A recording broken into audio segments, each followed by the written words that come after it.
Halo, selamat pagi teman-teman mahasiswa. Apa kabar? Semoga kabarnya baik. Hari ini saya mencoba untuk membaca kitab suci saya dan semoga Anda juga pada pagi hari ada waktu untuk membaca kitab suci Anda masing-masing. Ada satu kata-kata yang menarik di dalam kitab suci saya yang saya coba renungkan. Katakanlah sepatah kata saja, maka saya akan sembuh. Jadi konteksnya ada seseorang yang sakit minta tolong pada Tuhan. Lalu dia begitu putus asanya sekaligus berharapnya dengan Tuhan begitu. Kemudian dia berkata, "Tidak usah datang Tuhan ke dalam rumahku. Berkatalah sepatah kata saja, maka saya akan sembuh." Teman-teman, hari-hari ini kalau kita mendengar ya, membaca situasi di Indonesia, tidak semuanya baik-baik saja.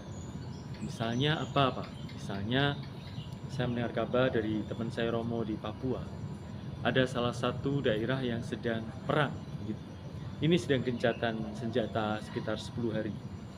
Tetapi sebenarnya tidak sedang baik-baik saja. Jadi ada perseteruan antara TNI Indonesia dengan OPM dan juga OPM buatan. Jadi ada pihak yang berkepentingan lalu membentuk OPM buatan. Jadi ada perang segitiga begitu antara TNI Indonesia, OPM buatan.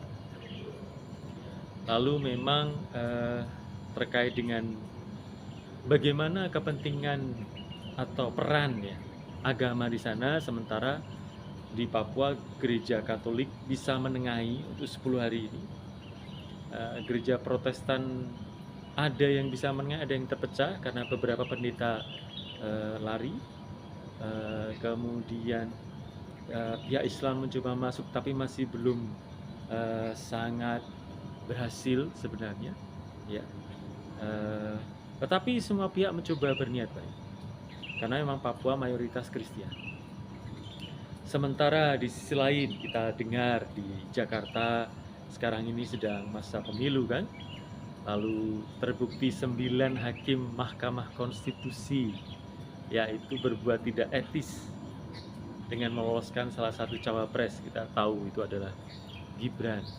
Jadi asumsinya hanya karena Gibran ini anak dari presiden, maka dia dimuluskan jalannya menjadi calon wakil presiden dengan mengubah konstitusi, dengan mengubah undang-undang.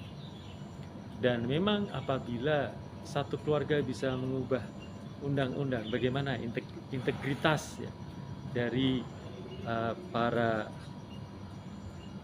ya pejabat-pejabat ini ya, terutama yang di pihak eksekutif, di pihak yudikatif. Ya, jadi teman-teman, lalu terkait dengan banyak hal yang terjadi, saya mendengar bagaimana para mahasiswa berkata-kata, beropini. Tidak semua diksi mereka, tidak semua kata-kata mereka itu menyembuhkan. Ada yang malah membuat tambah runyam, begitu. Oke, jadi dalam konteks ini saya ingin mendengarkan Anda. Jadi kita akan buat lagi forum dialog nasional seperti yang pernah kita buat dulu, tapi kali ini yang bicara adalah Anda. Kali ini dalam forum dialog nasional mungkin ada sekitar 240-an mahasiswa terlibat lagi. Kita akan adakan rencananya Sabtu depan. Anda yang akan bicara berdasarkan paper Anda. Nah, hari ini silahkan Anda membuat paper ya tentang ini, tanggapan terhadap kritik atas Pancasila. Saya akan nanti berikan artikelnya, salah satu artikel kritik terhadap Pancasila yang mengatakan bahwa Pancasila tidak sedang baik-baik saja. Dari AHRC, jadi ada jurnal dari AHRC yang mengkritik Pancasila dan mungkin relevan juga untuk tahun-tahun ini. Contohnya apa Pak? Pancasila tidak baik-baik saja. Sila 1 misalnya, ketuhanan yang Maha Esa. Ada penolakan yang ekstrim terhadap Jemaat Ahmadiyah. Jadi ada pembunuhan rame-rame, mob bahasa Inggris, terhadap Jemaat Ahmadiyah di tahun-tahun yang lalu. Kemudian ada penutupan gereja-gereja untuk beribadah itu. Ya, kita tentu saja boleh setuju tidak setuju dengan agama lain, tetapi kalau kita kemudian melanggar hak asasi manusia, termasuk mencabut nyawa orang tanpa pengadilan, itu jelas salah. Jadi tidak bisa kita melanggar hak asasi manusia karena alasan agama saya paling benar. Kalau sila 2 bagaimana Pak? Kemanusiaan yang adil dan beradab misalnya. Ya, kita tahu kemarin ya, proses di MK ini apakah tidak melanggar kemanusiaan yang adil dan beradab. Kalau hanya misalnya 9 hakim MK ini tunduk pada keluarga dinasti politik begitu, kemudian bisa merubah undang-undang, itu kan tidak adil bagi mayoritas penduduk Indonesia. Kalau bersaing, bersainglah dengan sehat, tidak dengan cara tidak etis seperti ini. Juga ada pelanggaran asasi manusia sejak 1965, 2,5 juta manusia itu dibunuh tanpa pengadilan, berlanjut ke Petrus, penembakan misterius, preman-preman tanpa pengadilan, dan seterusnya. Ada masalah hak asasi manusia di Timor Leste, di Papua, dan seterusnya, di Aceh. Persatuan Indonesia, ya kita sedang dipecah belah, semoga Anda juga sadari. Sampai dengan keadilan sosial bagi seluruh rakyat Indonesia, apakah Anda merasa adil? Apakah ekonomi ini juga lebih menguntungkan yang orang kaya dan tidak menguntungkan bagi orang yang lemah? Begitu ya. Mungkin kita membaik sebenarnya daripada dulu sekarang ada BPJS, di mana orang-orang yang ekonomi kurang bisa berobat secara murah. Kalau dulu zaman saya belum bisa, sekarang sudah bisa.